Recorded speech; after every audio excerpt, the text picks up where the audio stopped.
Prepare yourself for an engaging experience with a fabulous leader who will inspire and challenge you in the very best sense.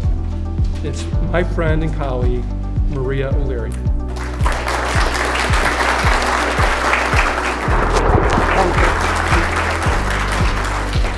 Well, good afternoon. Thank you for having me. So you'll notice on the slide there that I have my title listed as Everyday Person. So Dave just talked about my role, my career at BlackRock, what I've achieved as a professional. And that's what I do. I'm not going to talk to you today about what I do.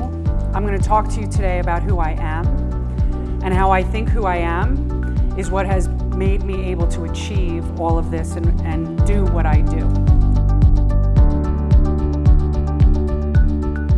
So it starts with knowing what you want next. And sometimes that can be a really simple, small thing, or it can be a long-term thing, but know what you want, whether it's in this moment, this day, this month, this year.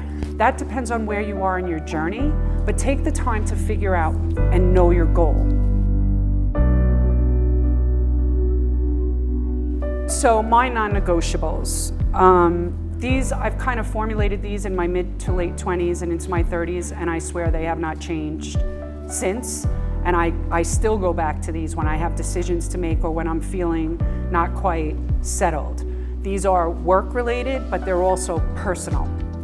So the first is the work will stand on its own. Now, as I was preparing for this today, I looked up, I typed that in to see if there were quotes or something, or a photo, something that I could use. And it turns out that Meryl Streep has a quote that says, in the end, the work will stand. So I felt really good, me and Meryl, like this, right? But to me, this means that if I put out a quality product, if I have done my best and really owned the outcome as best as I possibly can, the work is going to stand on its own, no matter what's happening around me.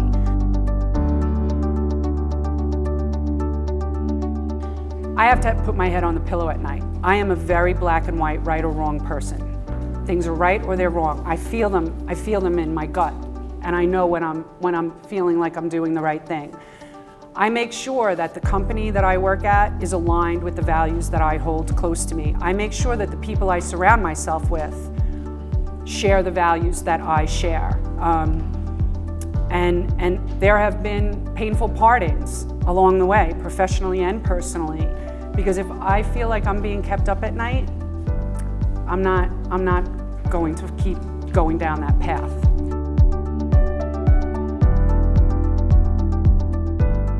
So the pictures next to it, on the upper picture, is a photo of 3 women. One is me, one is a girl that I work with, and one is the first Prime Minister of Scotland, who is a woman.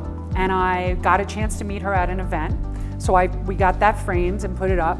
The other picture is a picture of me and Hillary Clinton, that I had taken at an event. Whatever your politics are, you can't argue with her being a pretty powerful woman. So I call this my wall of girl power. And when people come in and they make a comment, I say, oh, that's my wall of girl power. And so I can see this every day, and so can everyone else. So I've shown you my bulletin board, which is relatively discreet, and I've shown you this, which is out there for the world to see. And now I'm going to show you a secret, and then I'll have to kill you. Now I'm going to really end here, where we started. What we are is God's gift to us. What we become is our gift to God. Thank you very much for your time.